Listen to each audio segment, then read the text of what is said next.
Sheldon, thanks for joining us today. Happy to be here. Cool. Really excited that you're going to be a part of the Wicked Wednesdays. I'll just introduce myself quickly. My name's Michaela Kennedy. I'm a director at Yater Institute, and I still do some support coordination work, which I'm really grateful that I can still be working with people. Would you like to introduce yourself? Sure. My name is Sheldon Schwitek. I am currently the executive director of the Art Community Advocates here in Kalamazoo, Michigan. And I'm also the co-founder of a little consulting company with my good friend and colleague, Shelley Nessman, called In the Company of Others. Awesome, thank you. And you're going to be joining us for this wicked question of, has person-centeredness become systematized and lost its magic? Tell me, what do you think about that? Well, I think it's pretty accurate these days. I moved to the US about 20 years ago after having worked for an organization that was incredibly focused on person-centered planning and circles of support, and found here in Michigan that something that we refer to now as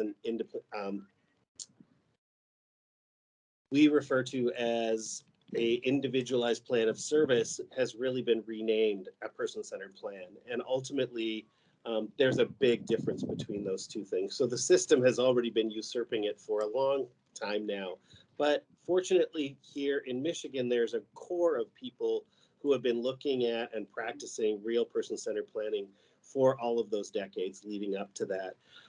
So while it has been systematized, there is a little movement afoot here in Michigan that is actually looking at how do we actually reinvigorate this process and bring it back to what it truly means to be person-centered, and focusing on planning in particular, which is really where one of my passions lies. Yeah, awesome. And can you tell me, Sheldon, have you seen the difference of how, with all your experience, person-centered practice and planning, the behavior or the how it's done is different to when it is purely rebadged in a system?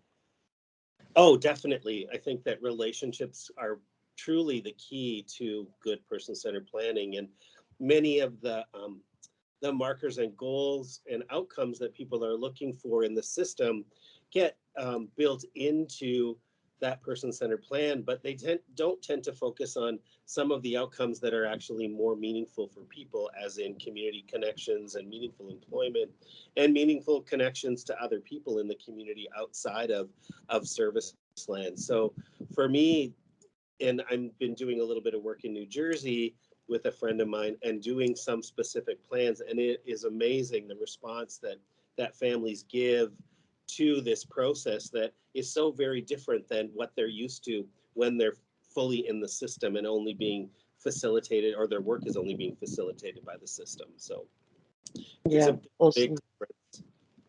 Yeah. I hear you. Same here. Look, I feel like we could talk forever, but I'm going to have to leave it here. And just want to give people a bit of a taste of what we'll be talking about on throughout the Wicked Wednesday conversation. So really look forward. I'm going to be part of the hosting team for when you're talking as well, and I look forward to talking about it more then. Thanks for Excellent. joining me today. No problem. Thank you. Cool.